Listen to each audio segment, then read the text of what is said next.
Your enemy is not always a man with a weapon. Sometimes it is your own untrained mind. If you know your enemy and know yourself, you need not fear the outcome of 1,000 battles. But most people know neither. They rush into life unprepared, reactive, vulnerable. They mistake emotion for instinct. They mistake noise for clarity. The wise pause. They observe. They master the battlefield within before they confront the battlefield without. Victory does not belong to the strongest. It belongs to the most aware. Subscribe to our channel if you're ready to master your mind, and tell us, where are you watching from? Listen to me carefully. Every general who has ever fallen, every empire that has crumbled, every warrior who has tasted defeat, they all fell to the same enemy first, not the sword, not the siege, not the opposing army. They fell to themselves. The battlefield you cannot see is the one that determines every battle you will ever fight. It exists between your ears. It is where fear whispers that you are not ready, where doubt suggests you should wait, where anger demands immediate action.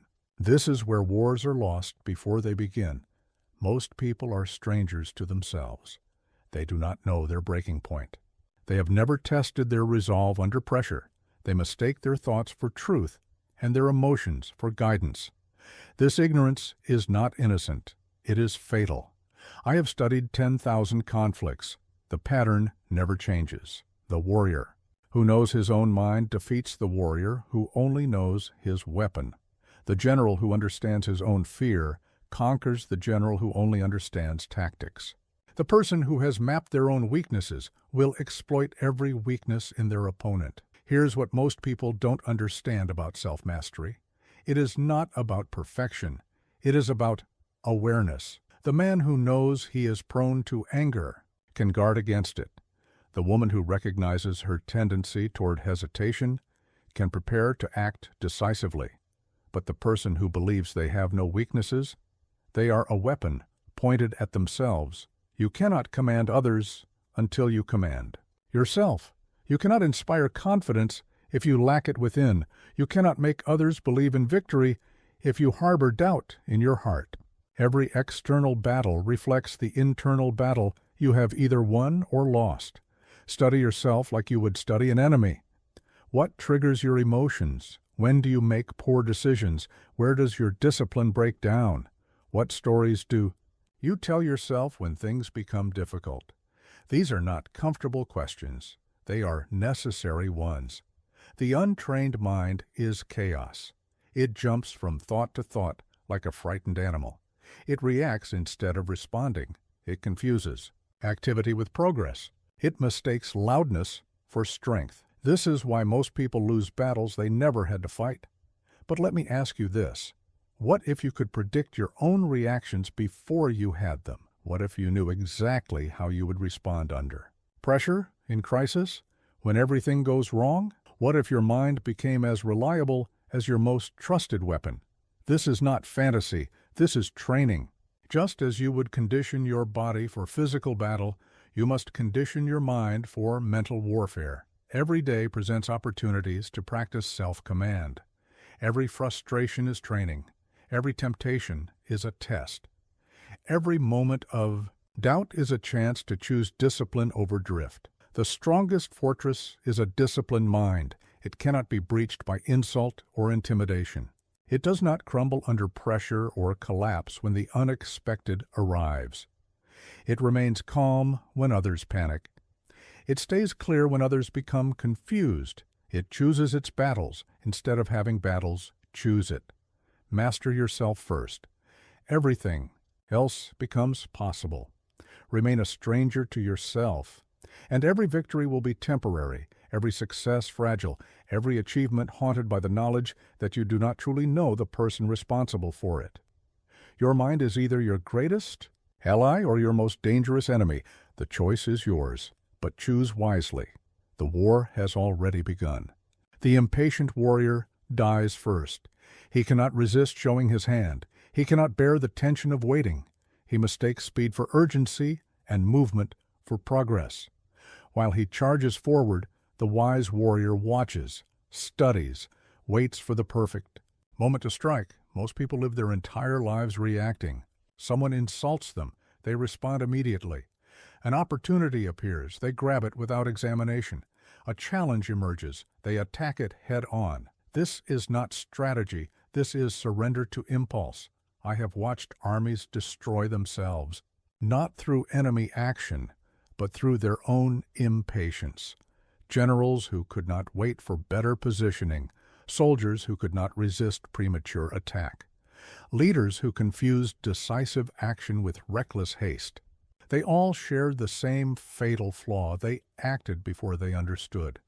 Observation is the foundation of all victory. Before you move, you must see. Before you strike, you must understand. Before you commit, you must know what you are committing. 2. The warrior who observes first gains advantage that no amount of courage can overcome. Watch your opponents when they think no one is looking. This is when they reveal their true nature.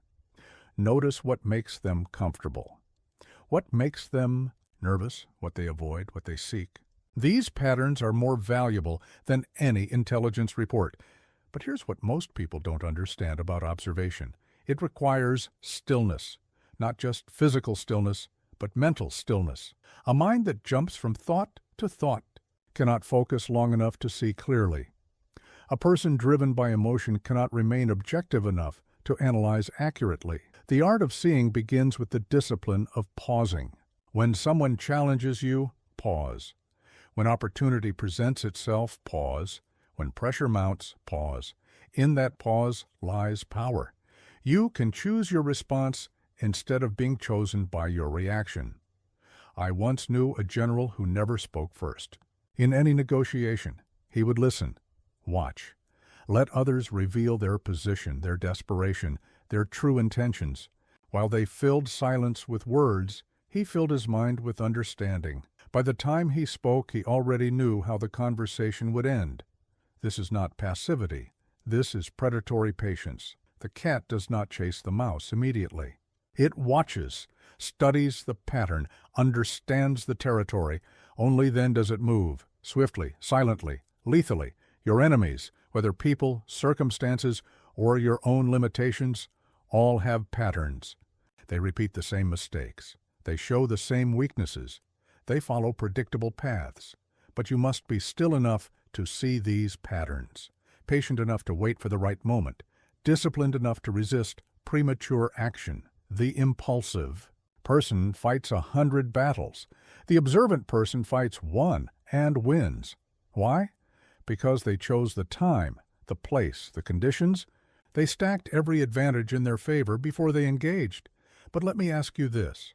When was the last time you truly observed your own patterns? When did you last step back and watch yourself react to pressure? Most people are experts at analyzing others but remain mysteries to themselves. Start today.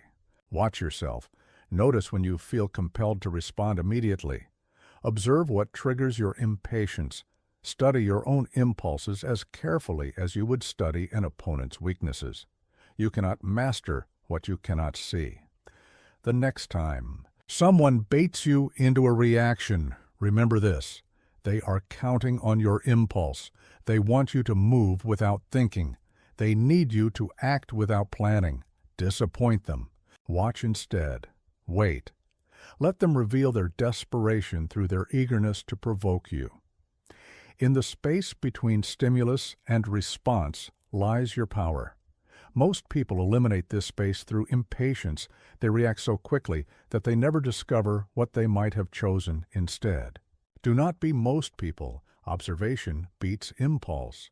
Patience defeats haste. Understanding conquers reaction. The warrior who sees clearly fights from a position of overwhelming advantage. Be that warrior. The world moves fast, but wisdom moves deliberately. While others sprint toward defeat, you will walk toward victory, not because you are slower, but because you know where you are going. Every fortress has a weak point. Every army has a vulnerable flank. Every person has a breaking point.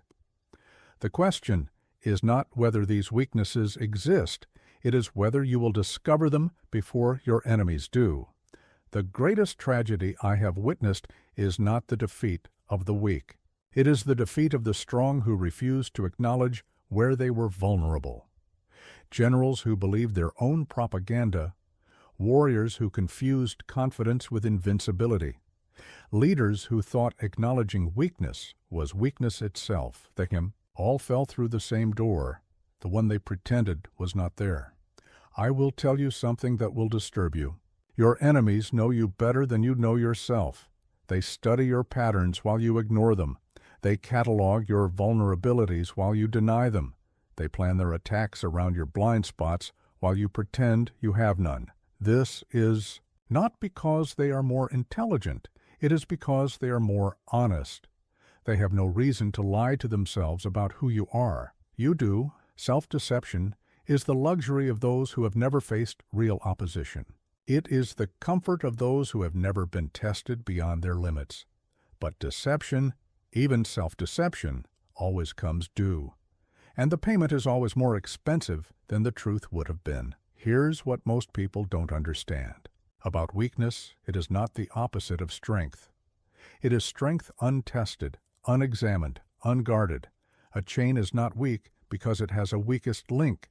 It is weak because that link has not been reinforced. You must audit yourself brutally, not to destroy your confidence, but to build unshakable confidence. The person who knows exactly where they might break can reinforce those points. The person who pretends they cannot break will shatter completely when pressure finds the fault line. What makes you angry? This is a weakness. Anger clouds judgment and telegraphs intention. What makes you afraid? This is a weakness. Fear paralyzes action and distorts perception. What makes you desperate? This is a weakness. Desperation leads to poor decisions and premature moves. But let me ask you this, what makes you comfortable? This too is a weakness. Comfort breeds complacency. Complacency breeds blindness. Blindness breeds defeat. The person who has never been uncomfortable has never been prepared. I once knew a warrior who was undefeated in single combat. His strength was legendary. His skill was unmatched. His confidence was absolute. But he had one weakness he refused to acknowledge. He could not fight when tired. His enemies discovered this. They did not challenge him to single combat. They exhausted him first. Then they destroyed him. Your weaknesses are not character flaws to be ashamed of. They are tactical information to be mastered. The general who knows his army's limitations can position them for success. The general who believes his army has no limitations will march them into annihilation. Study yourself when you are under pressure. How do you react when things do not go according to plan? What happens to your judgment when you are tired, stressed, or overwhelmed? Where does your discipline break down first? These moments reveal your true vulnerabilities. Most people avoid this examination because it is uncomfortable. They would rather maintain pleasant illusions than face difficult truths. This is why most people lose when it matters most. They are fighting with imaginary strengths against real opponents who have done their homework. The strongest position is built on the foundation of acknowledged weakness. When you know exactly where you are vulnerable, you can guard those areas. When you understand precisely how you might fail, you can prepare for those scenarios. When you face your limitations honestly, you can either strengthen them or work around them. Your enemies will test you where you are weakest. They will attack when you are most vulnerable. They will exploit the very flaws you hoped they would not notice. But if you have already identified these weak points, if you have already prepared for these attacks, then their strategy becomes your opportunity. The warrior who knows his own weaknesses fights differently than the warrior who believes he has none. He does not expose his vulnerable side. He does not fight when conditions favor his opponent's strengths over his preparation. He turns the battle toward his prepared strengths and away from his unguarded weaknesses. This is not cowardice. This is intelligence. The person who fights only where they are strongest while protecting where they are weakest will win against stronger opponents who fight everywhere equally. Know your weaknesses cold. Study them, prepare for them, protect them. Turn them into strategic advantages through preparation and positioning. Your honesty about weakness becomes your greatest strength. The loudest person in the room is usually the weakest. They fill silence with noise because they cannot bear what silence might reveal. They speak to convince themselves as much as others. They mistake volume for authority and words for wisdom. Silence is not emptiness. It is potential. It is the space where power gathers before it strikes. It is the moment when your opponent reveals more than they intended. It is the pause that transforms you from reactive to strategic. I have seen generals lose wars not through poor tactics, but through poor timing of words. They spoke when they should have listened. They revealed plans that should have remained hidden. They answered questions that gave away their position. Their mouths became their enemy's greatest intelligence source. Words are weapons. Like all weapons, they can be turned against you if you do not master them. The person who speaks without thinking hands their opponent ammunition. The person who responds to every provocation announces their triggers. The person who fills every silence broadcasts their discomfort with power. But here's what most people don't understand about silence. It forces others to fill the vacuum. When you remain quiet, others will speak to break the tension. In their eagerness to fill the void, they reveal their true thoughts, their real intentions, their hidden fears. They give you exactly what you need to defeat them. Watch how people react to your silence. The guilty will confess. The uncertain will seek reassurance. The weak will try to dominate the conversation. The desperate will over-explain.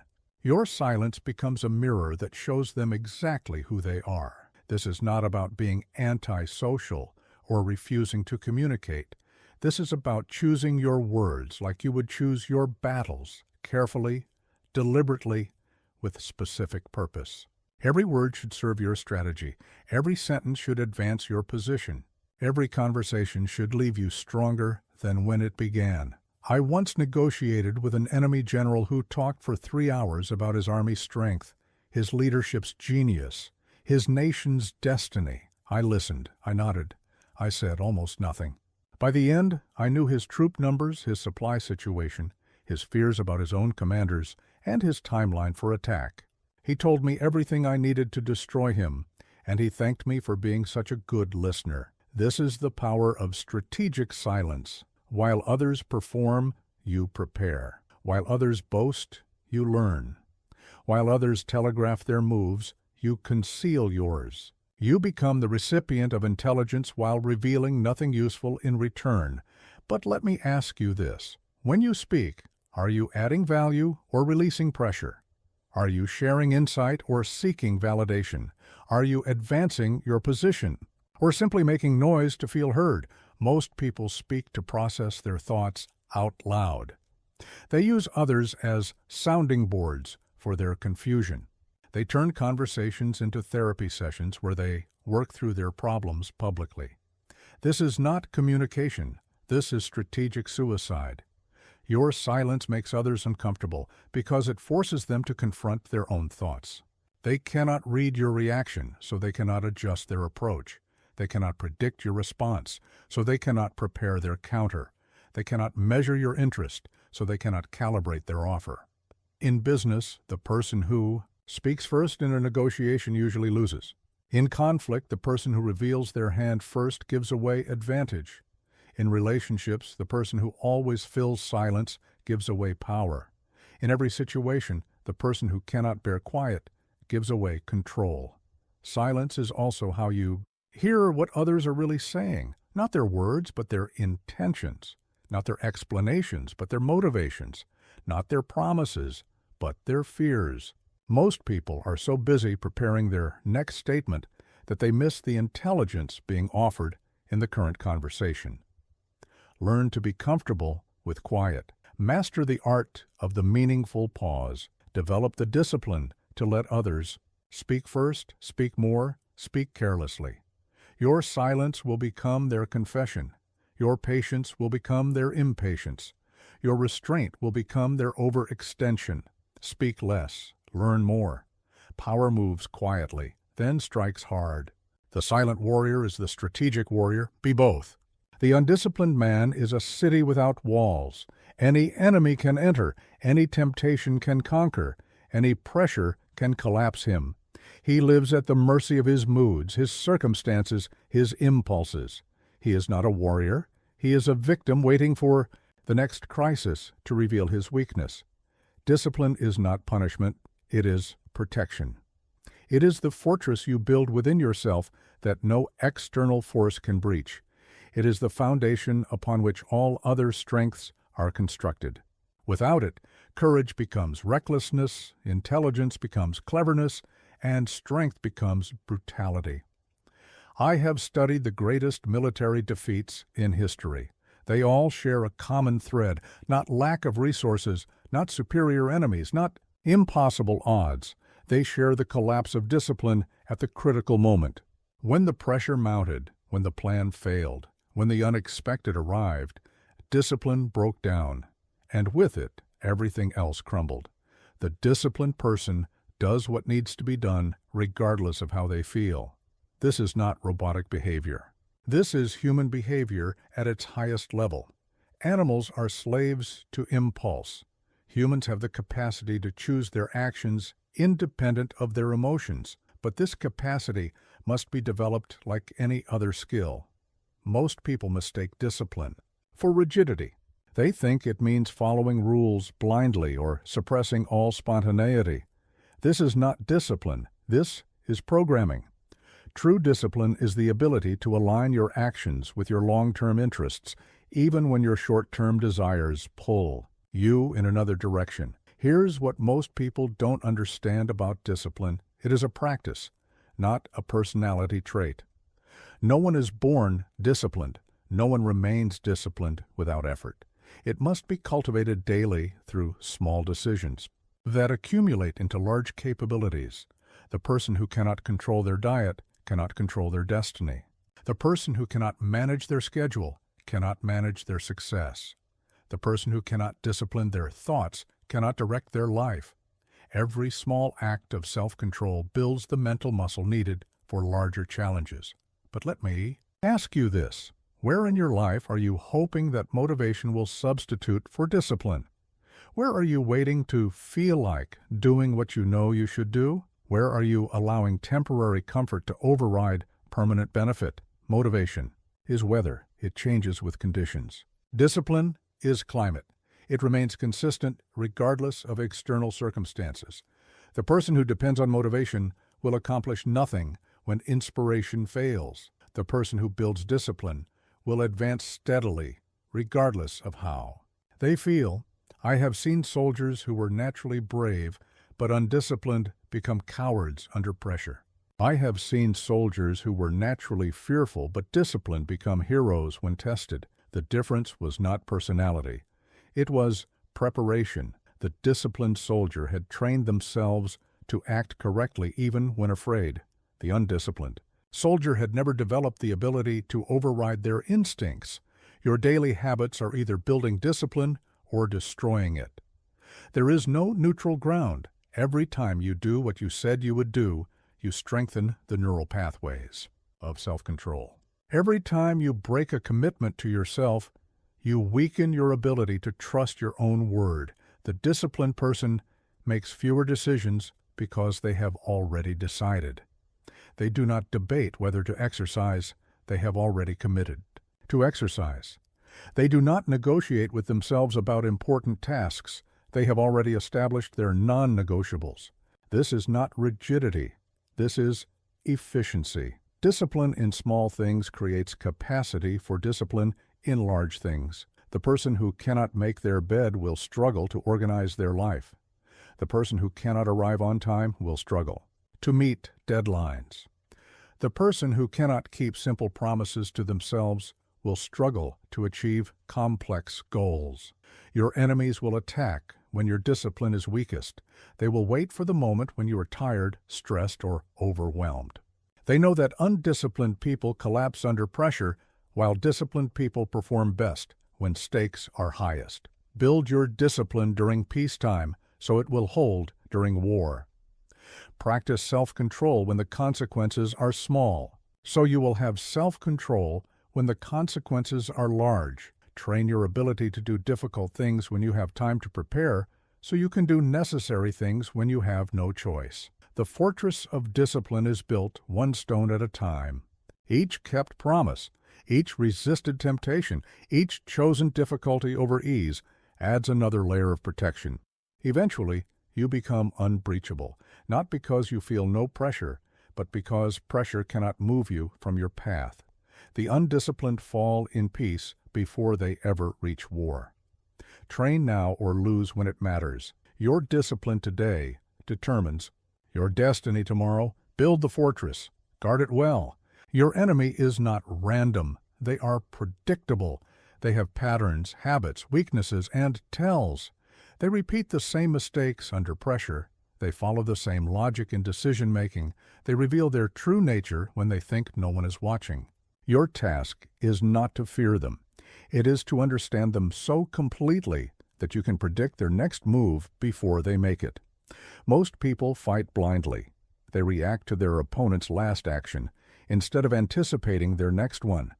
They respond to symptoms instead of addressing causes. They battle the enemy they see instead of the enemy that exists. This is why they lose even when they are stronger, smarter, or better equipped. I have never been surprised by an enemy's behavior, not because I am psychic, but because I am systematic.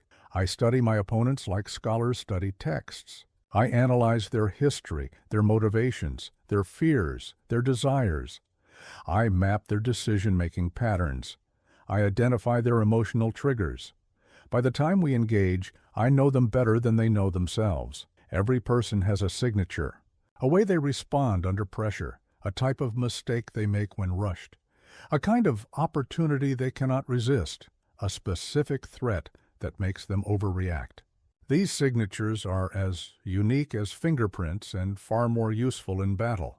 Here's what most people don't understand about enemies. They are not trying to hide their patterns from you. They are trying to hide them from themselves. They repeat the same behaviors because those behaviors feel natural, comfortable, or justified. They cannot see their own patterns because they are living inside them. But you can see clearly because you are outside looking in. You have the advantage of objectivity. You are not emotionally invested in their story about themselves. You can observe without the distortion of ego, hope, or fear that clouds their self-perception. Study how they have handled challenges in the past. This is the best predictor of how they will handle challenges in the future. People do not change their fundamental approach under pressure. They intensify it. The person who always fights harder when cornered will fight hardest when you corner them. The person who always retreats when overwhelmed will retreat fastest when you overwhelm them. Watch their eyes, their posture, their breathing when they are stressed. These physical tells reveal their internal state more accurately than their words. The person who claims to be confident while their hands shake is lying to themselves and to you. The person who speaks boldly while their voice trembles is more afraid than they appear. But let me ask you this. Are you studying your current enemies with the same intensity you would study for an examination that determines your future? Are you analyzing their patterns with the same precision you would use to solve a complex problem? Are you preparing for them with the same thoroughness you would use to prepare for something that matters? Most people spend more time choosing their entertainment than understanding their opposition. They know more about fictional characters than real adversaries. They invest more energy in understanding games than in understanding the people who could help or hurt their actual future. Your enemy's strengths are not mysteries. They are publicly displayed. They are what they are proud of, what they boast about, what they rely on when other approaches fail. But their weaknesses are hidden, not intentionally but unconsciously. They are the things they avoid discussing, the situations they sidestep, the challenges they have never overcome. Study both, but focus on the weaknesses. Strength versus strength is expensive and unnecessary. Weakness exploited is efficient and devastating. The enemy who believes they are invulnerable will not guard their one vulnerability. The enemy who is proud of their strength will not protect their hidden weakness. Analyze their alliances. Who supports them? Why? What do those supporters gain from the relationship? What would cause those supporters to withdraw their support? Every powerful person depends on others. Those dependencies are leverage points. Examine their resources. What do they need most? What would they sacrifice anything to protect? What would they do anything to obtain? These needs and desires create predictable behaviors. They become the strings you can pull to make them dance. Study their timeline. When are they under the most pressure? When do they make their worst decisions? When are they most vulnerable to distraction or misdirection? Timing is often more important than tactics. Your enemy believes they are complex, unique, and unpredictable. This belief is their greatest weakness. They are none of those things. They are human, they follow patterns, they have psychological needs, they make emotional decisions, they can be understood, predicted, and defeated by anyone patient enough. To study them properly, patterns reveal advantage, analyze deeply, exploit relentlessly. The enemy who remains a mystery will surprise you. The enemy who becomes an open book will serve your purposes without knowing it. The supreme excellence is to subdue the enemy without fighting. This is not pacifism. This is supremacy. When you win before the battle begins, you conserve your resources, minimize your risks, and achieve victory at the lowest possible cost. The greatest generals never fight fair fights. They only fight fights they have already won. Most people wait for the contest to begin before they start preparing for victory. They show up to negotiations unprepared. They enter competitions without studying their opponents. They face challenges without controlling the conditions. This is not courage. This is stupidity disguised as confidence. The war is won in preparation, not in execution. Setup is supremacy. By the time your enemies see you coming, it should already be too late for them to mount an effective defense. By the time the battle begins, the outcome should already be determined. I have watched countless conflicts where the stronger army lost because they relied on strength alone. They believed their superiority in numbers, equipment, or skill would overcome poor positioning. They were wrong. The weaker army that chose the battlefield, the timing, and the conditions defeated the stronger army that accepted whatever conditions were offered. Control the field before you step onto it. This means controlling the rules, the timing, the location, the audience, and the criteria for victory. The person who accepts someone else's game will play by someone else's rules. The person who plays by someone else's rules will achieve someone else's objectives. Here's what most people don't understand about winning before fighting. It requires patience and preparation that most people are unwilling to invest. They want immediate action. They want to feel like they are making progress. They mistake motion for advancement and activity for achievement. But the wise prepare in silence while others make noise. They build their position while others build their reputation. They accumulate advantages while others accumulate attention. When the time comes to act, they are ready. When the time comes to fight, they have already won. Study the terrain before. You commit to battle. What are the natural advantages? What are the hidden dangers? Where can you position yourself for maximum effectiveness? Where are your opponents most vulnerable? Where are you strongest? The person who fights on favorable ground defeats the person who fights on neutral ground. The person who fights on carefully chosen ground defeats the person who fights wherever they happen to be. But let me ask you this. In your current challenges, are you accepting the battlefield your opponents have chosen, or are you creating conditions that favor your strengths? Are you fighting on their terms or yours? Are you reacting to their timeline or setting your own? Control the narrative before it begins. Shape how the conflict will be understood, measured, and judged. The person who defines success defines the winner. The person who frames the question determines the acceptable answers. The person who sets the criteria controls the outcome. Gather intelligence before you need it. Know your opponent's capabilities, limitations, and tendencies before you face them. Understand their resources, their supporters, their fears, and their desperation points. Information gathered in advance is strategy. Information gathered during battle is often too late to be useful. Build alliances before you need them. The person who waits until conflict begins to seek support will find that everyone has already chosen sides. The person who cultivates relationships during peacetime will have options during wartime. Your network before the crisis becomes your resources during the crisis. Position your pieces before the game begins. This means having the right people in the right places with the right information and the right motivation. When the moment arrives, they will know what to do without being told. When pressure mounts, they will act according to plan without requiring supervision. Create dependencies that work in your favor. Make yourself valuable to people who can help you and expensive to people who might hurt you. The person who becomes indispensable to their allies and costly to their enemies changes the mathematics of conflict in their favor. Win the war of preparation.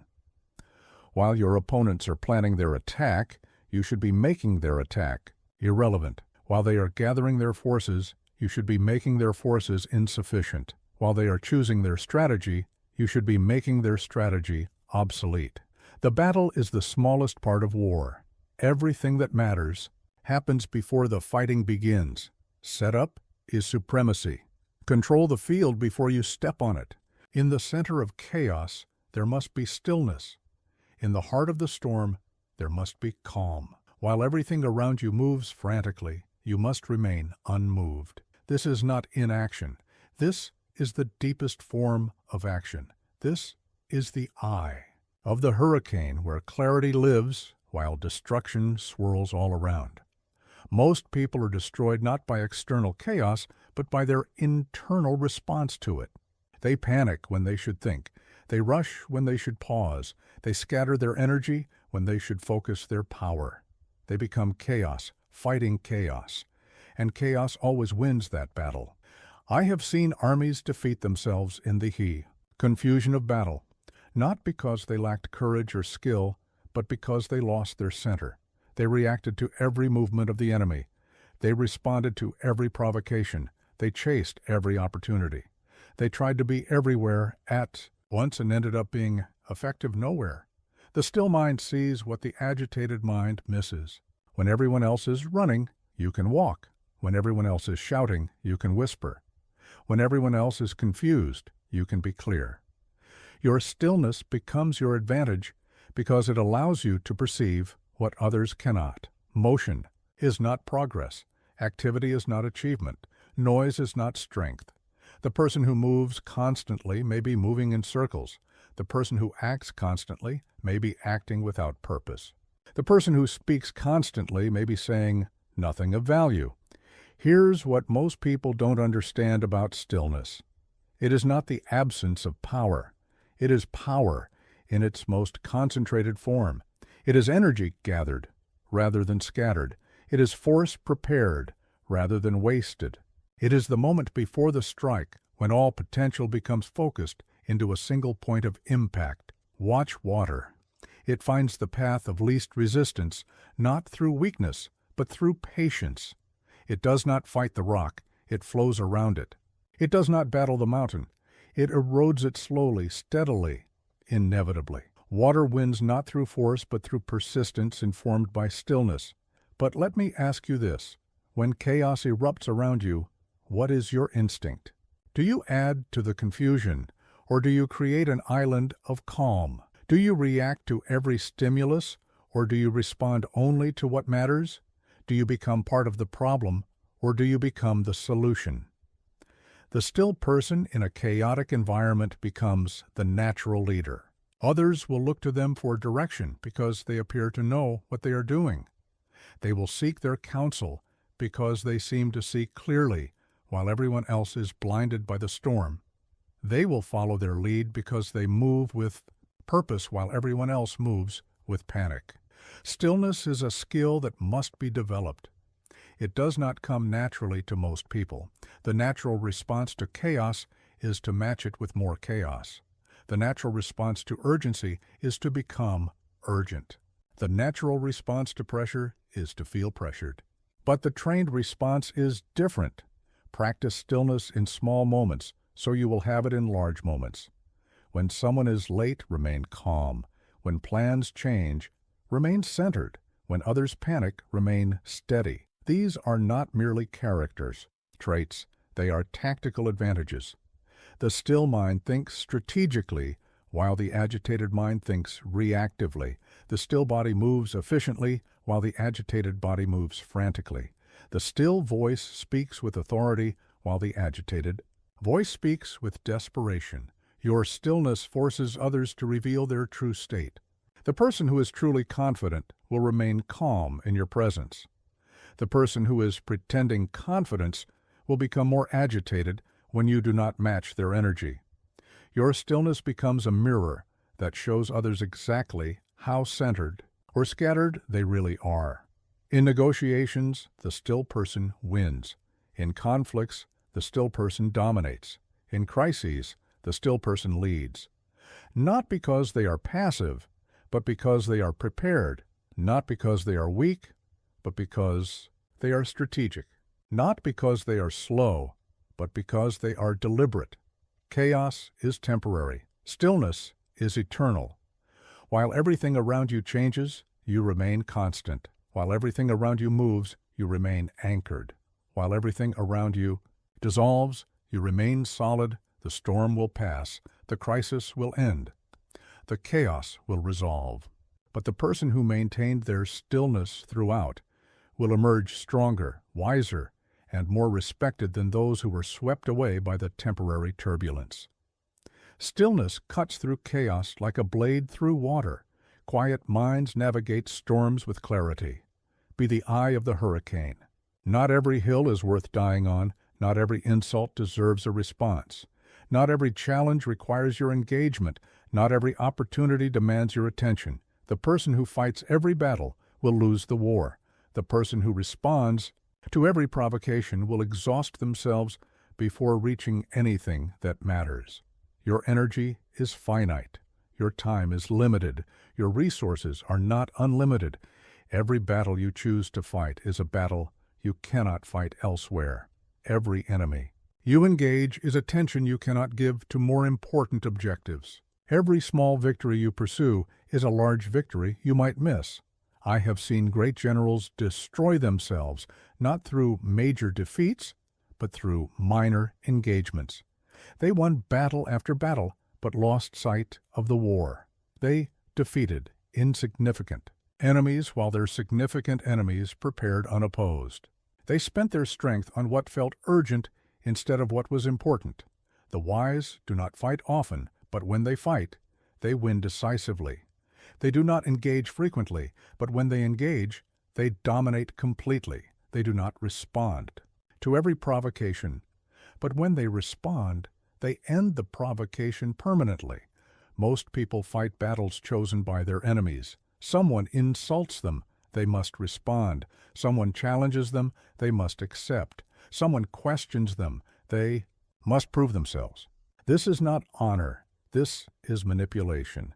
Your enemies are choosing your battles for you, and they are choosing battles that serve their interests, not yours. Here's what most people don't understand about battle selection. It is the difference between reaction and strategy. Reactive people fight when others want them to fight. Strategic people fight when conditions favor victory. Reactive people fight where others choose. Strategic people fight where they have advantages. Before you engage in any conflict, ask yourself these questions. What do I gain by winning this battle? What do I lose by fighting it? What better battles could I fight with the same resources? What happens if I simply do not participate? Often the best strategy is to let your enemies exhaust themselves fighting battles you refuse to join. But let me ask you this. How many of your current struggles are battles you chose versus battles that were chosen for you? How many of your problems are problems you created by responding to provocations you should have ignored? How many of your enemies are enemies you made by fighting when you should have walked away? The person who must respond to every slight will spend their life responding instead of building. The person who must defend every position will spread their defenses too thin. The person who must win every argument will waste time arguing instead of advancing. Choose battles you can win. Choose battles worth winning. Choose battles that serve your larger strategy. Everything else is distraction disguised as duty, entertainment, disguised as importance, or ego disguised as principle. Your reputation is not built on how many fights you take. It is built on how decisively you end the fights you choose. Your strength is not demonstrated by constant conflict. It is demonstrated by selective engagement followed by overwhelming victory. Some battles win themselves if you simply wait. Your enemy's position may collapse without your intervention. Their support may erode through their own actions.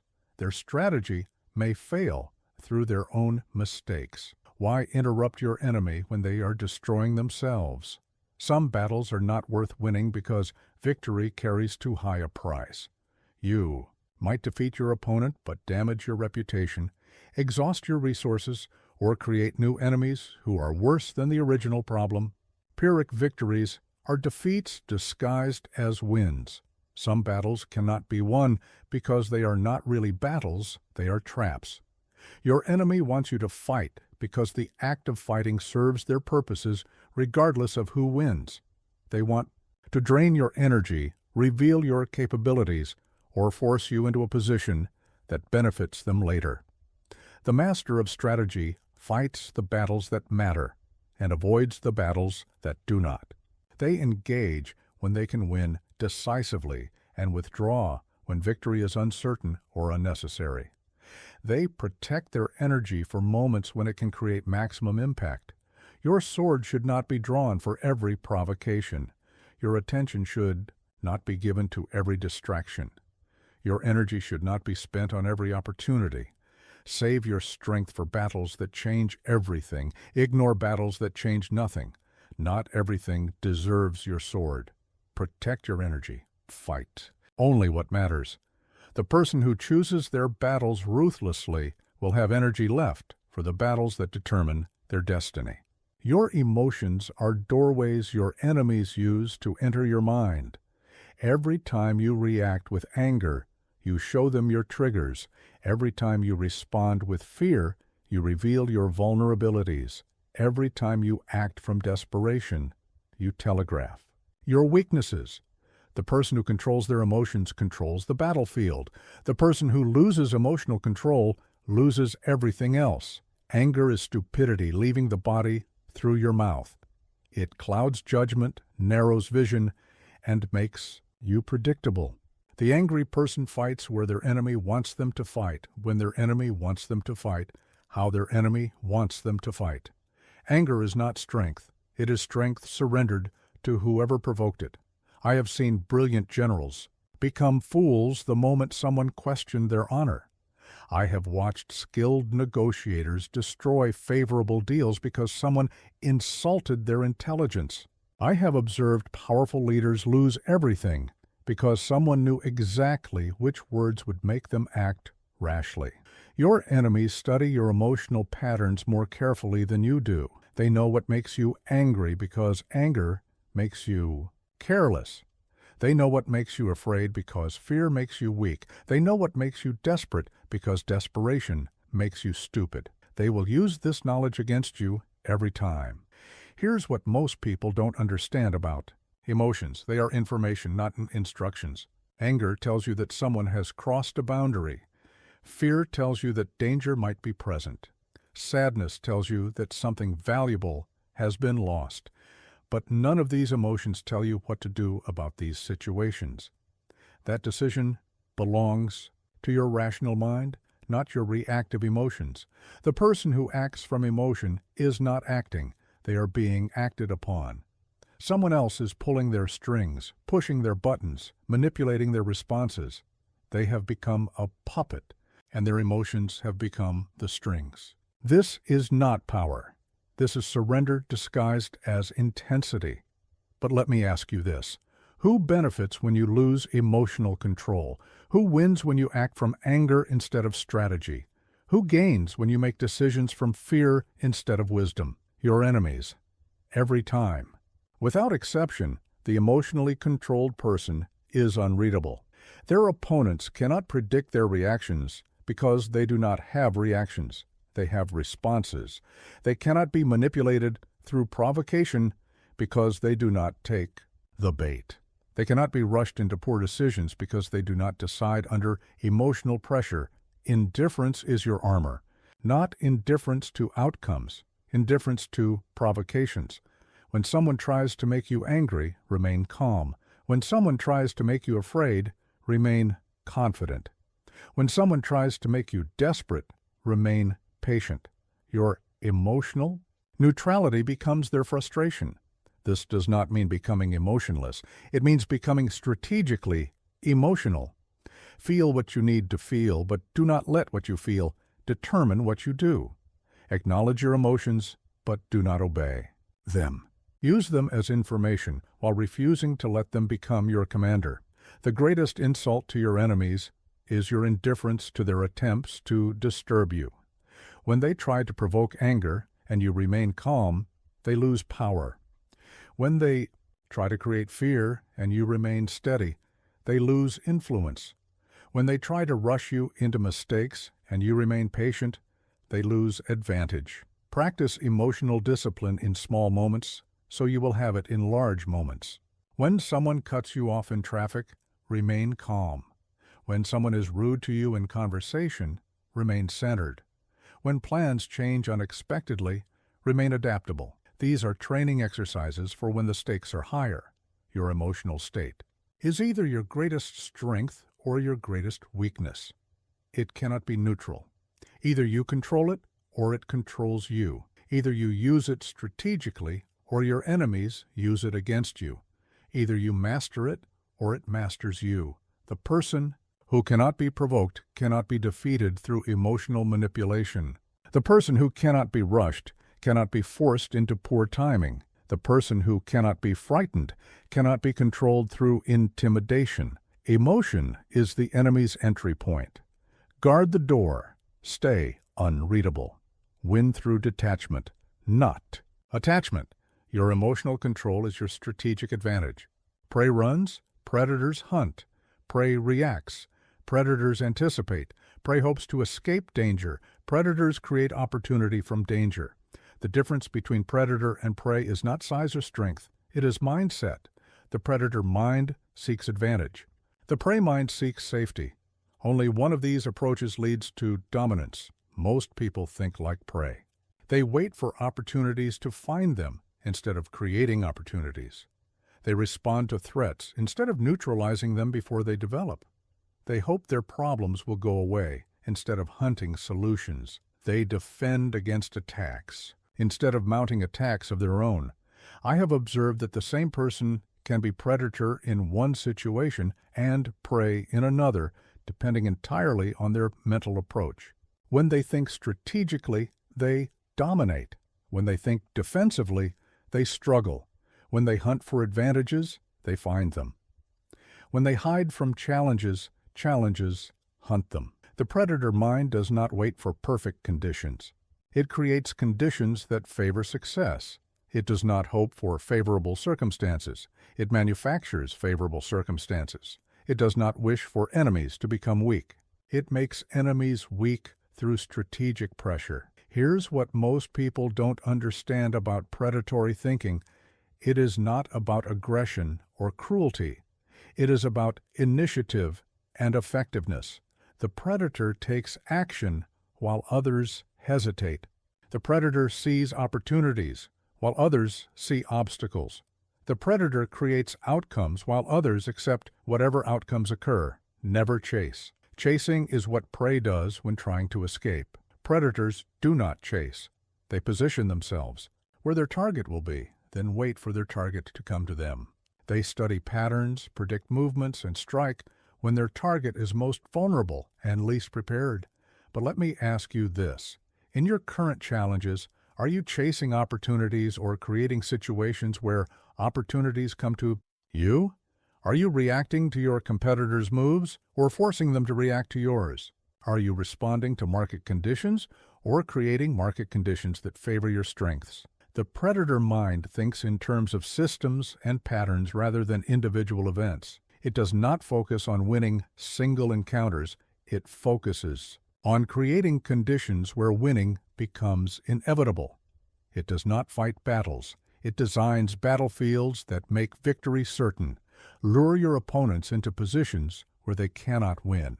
This is not deception. This is strategic positioning. Offer them choices where every option serves your purposes.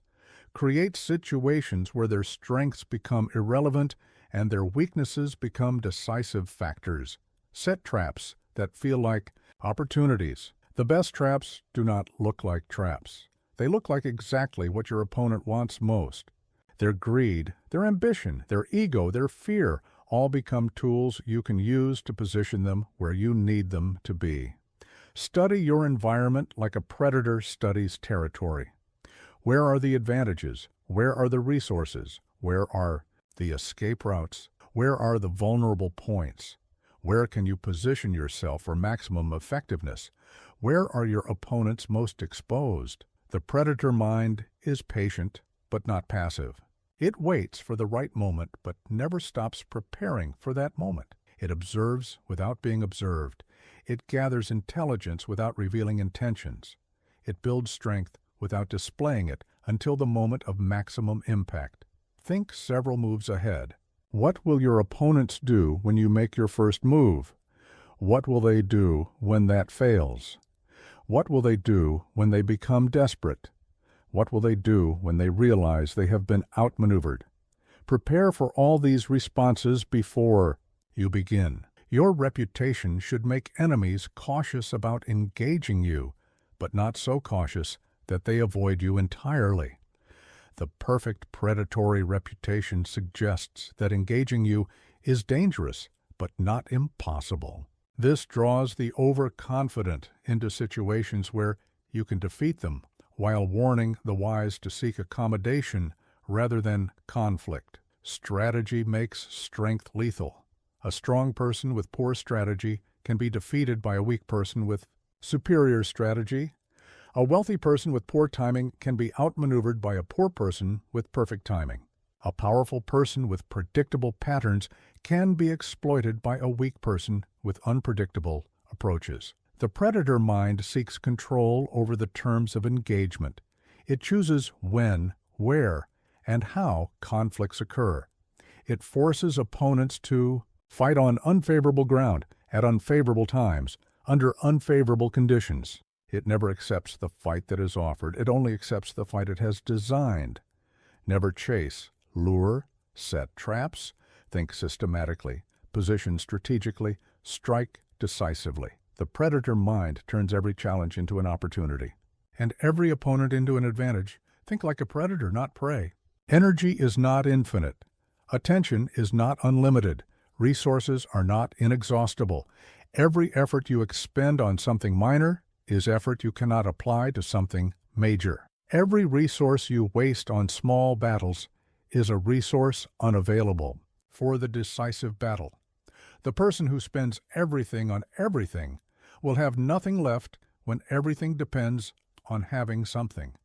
Most people exhaust themselves on tasks that feel urgent, but accomplish nothing important. They respond to every email immediately. They attend every meeting requested. They fight every small battle offered. They treat all demands on their time as equally valid. This is not productivity. This is the illusion of productivity that prevents actual achievement. I have seen great armies lose wars not through major defeats, but through minor expenditures that accumulated into major weakness. A little energy spent here, a few resources allocated there, some attention given to this, some focus directed toward that. Death by 1,000 small cuts that could have been avoided through strategic conservation. The wise identify the moments that will determine everything. They recognize the battles that matter more than all other battles combined. They understand which decisions will echo through time and which will be forgotten by tomorrow. Then they reserve their best efforts for these crucial moments. Here's what most people don't understand about conservation. It is not about being lazy or avoiding work. It is about being strategic with your effort. It is about concentrating your power at the decisive point instead of scattering it across every possible application. Your best thinking should be saved for your most important decisions. Your greatest energy should be reserved for your highest priorities. Your deepest focus should be directed towards your most significant challenges. Everything else should be handled with the minimum viable effort. But let me ask you this: what percentage of your daily energy goes toward activities that actually advance your most important long-term objectives? How much of your attention is consumed by tasks that someone else could do equally well? How much of your mental capacity is wasted on problems that will solve themselves or prove irrelevant? The person who gives equal effort to unequal situations will always be outperformed by the person who gives proportional effort to proportional importance. You cannot operate at maximum intensity constantly without burning out before you reach anything that justifies maximum intensity. Learn to operate at different levels of engagement. Some situations deserve your complete attention. Some deserve casual attention. Some deserve no attention at all. Most people operate at one level, moderate engagement with everything, which means they never achieve excellence at anything truly important. Withhold your best until the moment when your best will matter most. This requires patience and judgment. You must resist the temptation to use your premium resources on non-premium opportunities. You must save your finest efforts for your finest chances. Your opponents are spending energy constantly. They are reacting to every stimulus, responding to every provocation, engaging in every conflict available, while they exhaust themselves. Through scattered effort, you are gathering strength for the moment, when concentrated effort will decide everything. The critical blow is the strike that ends the conflict. It is the move that changes everything. It is the action that makes all previous actions irrelevant. But the critical blow is only available to those who have conserved enough power to deliver it when the moment arrives. Most battles are won not by the person who fights hardest throughout, but by the person who fights smartest throughout, and hardest at the end. Energy conserved during the early phases becomes decisive advantage during the final phase. Watch for the moment when everything hangs in balance. This is when conservation pays its dividend. While your opponents are operating at reduced capacity due to previous expenditures, you are operating at full capacity because you have been strategic about when to spend and when to save. The marathon. Runner who sprints at the beginning will struggle at the end. The marathon runner who paces themselves properly will have energy for a strong finish. Life is a marathon with sprint moments. You must pace yourself for the distance while maintaining capacity for the sprints. Your reputation should suggest that you are formidable when you choose to be, not that you are constantly operating at maximum intensity. The person who is always giving 110% has nothing left when the situation actually demands 110%. Energy is not infinite. Withhold until the moment counts most. The person who conserves their power for critical moments will have power available when critical moments arrive. The person who spends their power constantly will be powerless when power is most needed. Conserve for the critical blow. When it comes, strike with everything you have saved. Victory is not defeating your opponent once. Victory is making it impossible for your opponent to challenge you again. The battle ends when someone wins. The war ends when someone cannot continue fighting.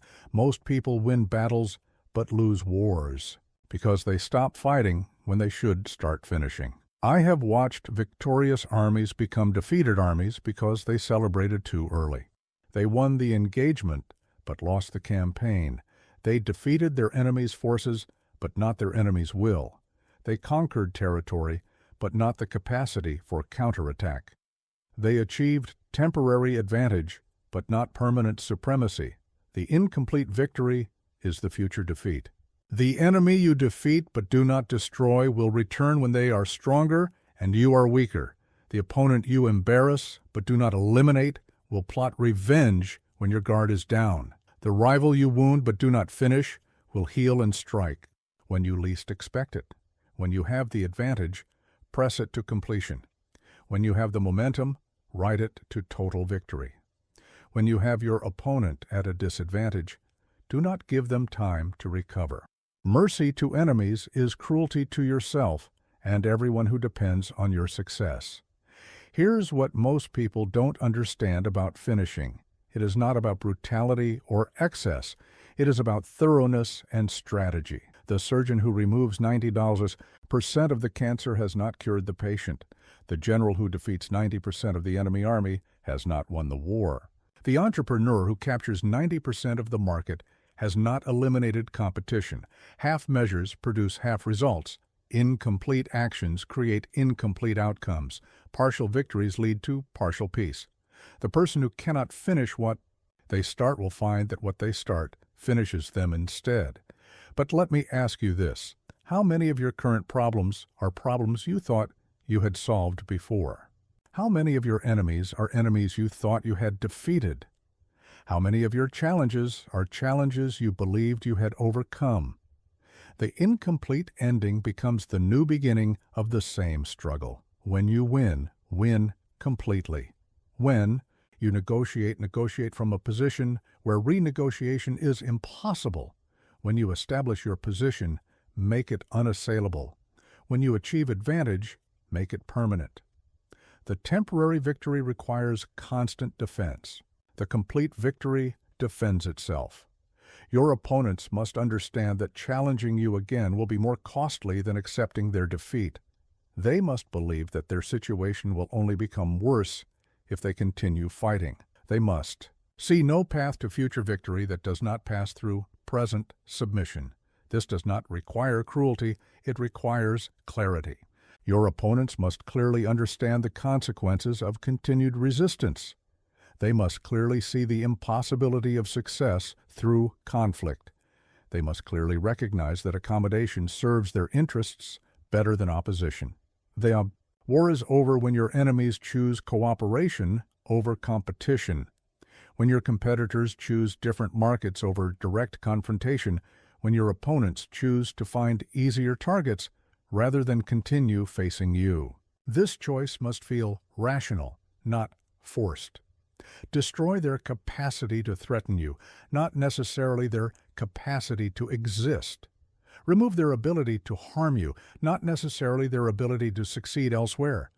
Eliminate their option to challenge you, not necessarily their option to prosper in areas that do not conflict with your interests. The complete victory changes the strategic landscape permanently. After your victory, the environment should be structured so that similar challenges cannot arise again. The conditions that created the original conflict should be eliminated or controlled. Some victories require maintaining pressure until your opponent accepts a new reality. Some require demonstrating that resistance is not just futile, but counterproductive. Some require making cooperation more attractive than competition. The method depends on the situation, but the principle remains constant. The war must end, not just the battle. Your reputation after victory should suggest that challenging you is expensive, defeating you is unlikely, and accommodating you is reasonable.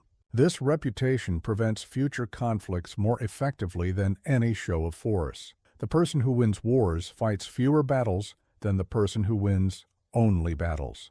Why? Because complete victories eliminate the need for repeated conflicts with the same opponents. Decisive endings create peaceful periods that incomplete endings never provide. Don't win once. Erase doubt permanently. Make comebacks impossible. End the war, not just the battle. Only then can you move forward without constantly watching behind you. The tree that bends survives the storm that breaks the rigid oak. The water that flows around the rock eventually wears it away. The army that adapts to changing conditions defeats the army that follows outdated plans. Flexibility is not weakness. It is the highest form of strategic intelligence. Most people confuse consistency with strength. They believe that changing their approach means admitting failure. They think that adapting their strategy means they did not plan well enough originally. This is the thinking that destroys empires and defeats armies that should have won. Observe that the same strategy that brings victory in one situation brings defeat in another. The tactics that work against one opponent fail against another. The approach that succeeds under certain conditions becomes useless when conditions change. Only the strategist who adapts faster than circumstances change maintains advantage. Your enemy adapts to counter your methods. Your environment changes to challenge your assumptions. Your resources fluctuate to test your flexibility. Your opportunities shift to reward your responsiveness. The person who cannot change with changing circumstances will be changed by them, usually in ways they do not prefer. Here's what most people don't understand about adaptation. It is not random adjustment. It is strategic evolution, guided by intelligence and purpose.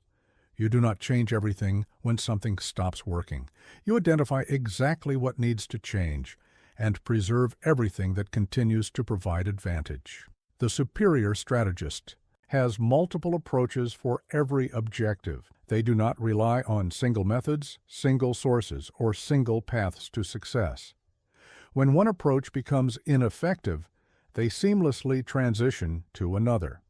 When one resource becomes unavailable, they activate alternatives. When one path becomes blocked, they pursue parallel routes.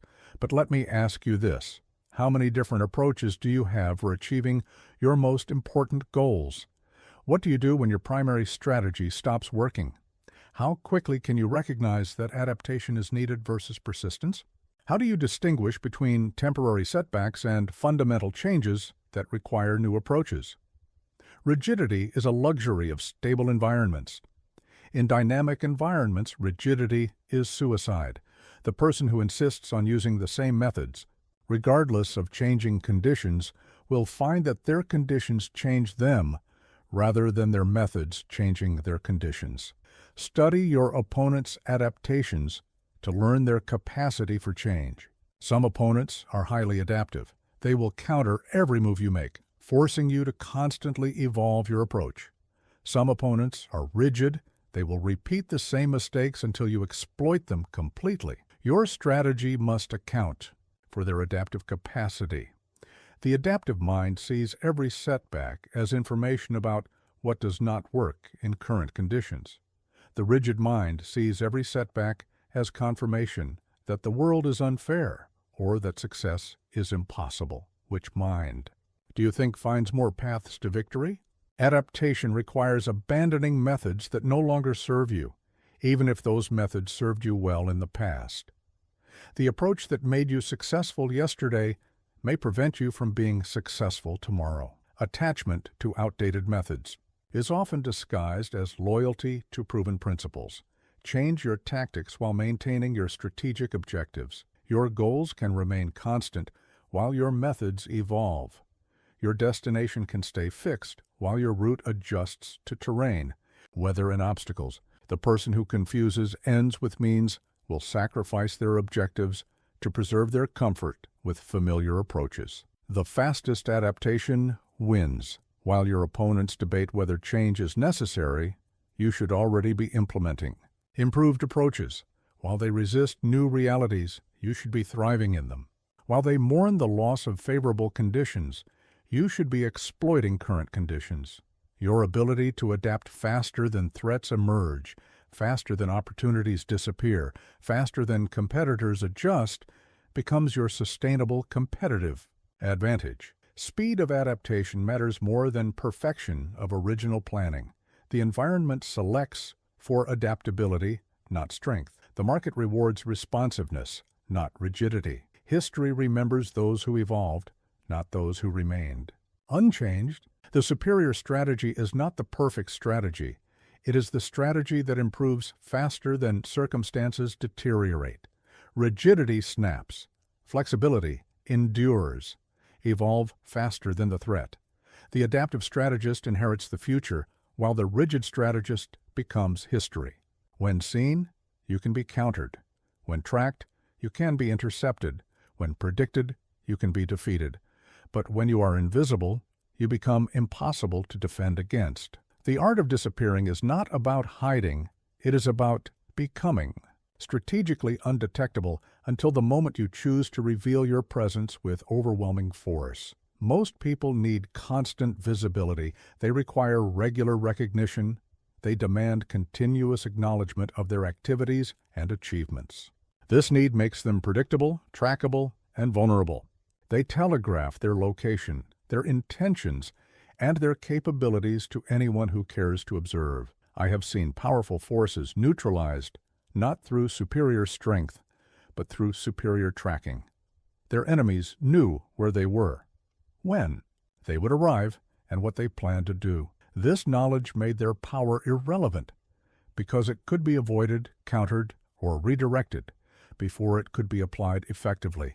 The invisible warrior strikes from unexpected directions at unexpected times with unexpected methods. Their opponents cannot prepare adequate defenses because they do not know what to defend against, when to defend, or where the attack will come from.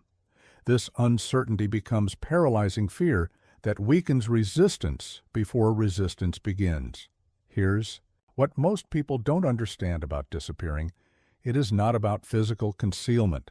It is about strategic unpredictability. Your opponents cannot counter what they cannot anticipate. They cannot defend against what they cannot see coming. They cannot prepare for what appears to come from nowhere. Vanish from their awareness while remaining active in reality. Work on objectives they do not know exist. Build capabilities they do not recognize. Develop resources they do not track. Advance positions they do not monitor. When you reappear, you should be so far ahead of where they thought you were that catching up becomes impossible. But let me ask you this. How much of your competitive advantage comes from abilities your opponents know you have versus abilities they do not know you have?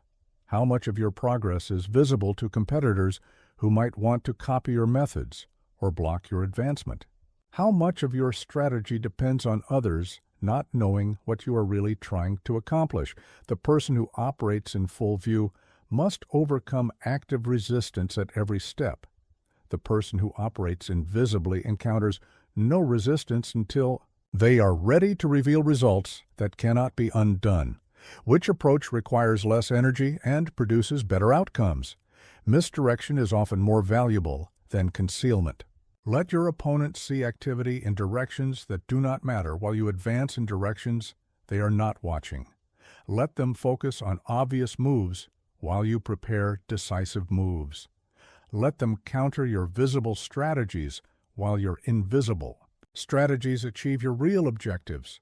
Your enemies expend energy defending against threats they can see. They ignore threats they cannot see until those threats become realities they cannot handle. The visible threat mobilizes opposition.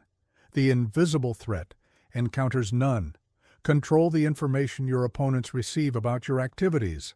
Some information should be completely hidden. Some information should be partially revealed. Some information should be deliberately disclosed to encourage specific responses that serve your purposes. Information warfare precedes and often determines physical warfare. The moment of reappearance must be the moment of dominance. You do not become visible again to test your strength or to negotiate from parity. You become visible when you are so far advanced that your opponents have no choice but to accept the new reality you have created while they were not watching. Your reemergence should feel inevitable to observers, but impossible to your opponents. Those who were not tracking, you should think your success was obvious. Those who were competing with you should be shocked by how far behind they have fallen without realizing it. The disappeared competitor returns as the dominant force. The invisible player reemerges as the game controller. The unseen strategist reveals themselves as the victor of a war their opponents did not know was being fought. This is not about deception for its own sake.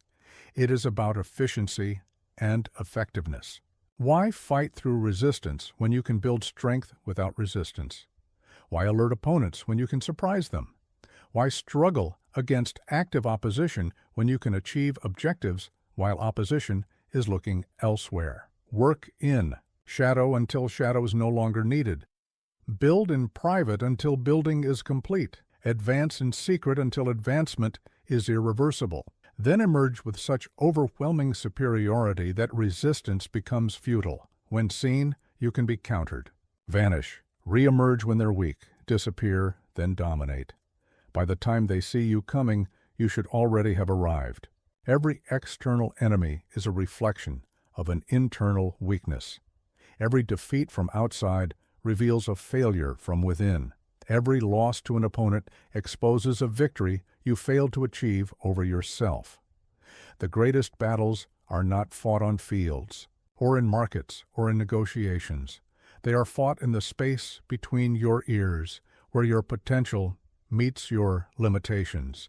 You will face many enemies throughout your life, competitors who want what you have, opponents who hate what you represent, rivals who need you to fail for them to succeed, but none of these enemies can defeat you if you have already defeated the enemy within. None of these external forces can break you if your internal forces are united and strong. I have studied 10,000 conflicts, and the pattern never changes. The person who loses the internal war always loses the external war, regardless of their advantages. The person who wins the internal war usually wins the external war, regardless of their disadvantages. Master yourself, and you master your circumstances. Remain a slave to yourself, and you remain vulnerable to everyone. Your mind creates the reality you experience. If your mind is disciplined, your reality will be ordered. If your mind is chaotic, your reality will be chaotic. If your mind is focused, your efforts will be effective. If your mind is scattered, your efforts will be wasted. External events are neutral until your mind gives them meaning. Here's what most people don't understand about self-mastery. It is not about perfection. It is about direction. You do not need to eliminate every weakness, but you must control every weakness. You do not need to become flawless, but you must become reliable. You do not need to achieve invincibility, but you must achieve consistency. The final duel is between who you are and who you could become, between your current limitations and your untapped potential, between your comfortable mediocrity and your possible excellence. This battle never ends because there is no ceiling to human development when properly directed. But let me ask you this. What would you be capable of if you stopped sabotaging your own efforts? What could you achieve if you aligned all your internals forces toward a single objective? What would become possible if you treated your potential as seriously as you treat your problems? Most people are their own worst enemy. They defeat themselves through self-doubt before opponents get the chance. They limit themselves through fear before circumstances impose limits. They quit on themselves before anyone else quits on them. They negotiate against their own interests and argue for their own limitations. Your thoughts become your reality through your actions. Your beliefs become your limitations through your choices. Your expectations become your outcomes through your behaviors. If you want to change your external world, you must first change your internal world. Everything flows from the center outward. The person who has mastered themselves cannot be manipulated through emotion, corrupted through temptation, or defeated through intimidation. They have already faced their fears, acknowledged their weaknesses, and chosen their principles. External pressure cannot move them because they are anchored to internal strength. This internal victory creates external immunity. You cannot be threatened with loss of something you are not attached to. You cannot be bribed with something you do not desire. You cannot be frightened by something you have already accepted as possible. Your internal freedom becomes external power. The conversation in your head determines the results in your life. If that conversation is negative, your results will be negative. If that conversation is focused, your results will be focused. If that conversation is strategic, your results will be strategic. Win the conversation, and you win everything else. Every day presents opportunities to choose between your higher self and your lower self, between discipline and impulse, between long-term benefit and short-term pleasure, between what is easy and what is right. These daily choices accumulate into the person you become and the life you create.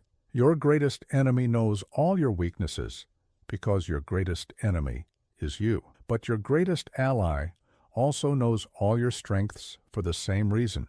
The question is which voice you listen to, which side you feed, which force you strengthen through your daily decisions. The external world will test what you have built internally. Pressure will reveal whether your discipline is real or imaginary. Crisis will show whether your principles are genuine or convenient. Opposition will demonstrate whether your strength is actual or apparent. The internal work prepares you for these external tests, no rival greater than self-deception. No opponent more dangerous than your own untrained mind. No enemy more persistent than your own undisciplined impulses. But also no ally more powerful than your own directed will.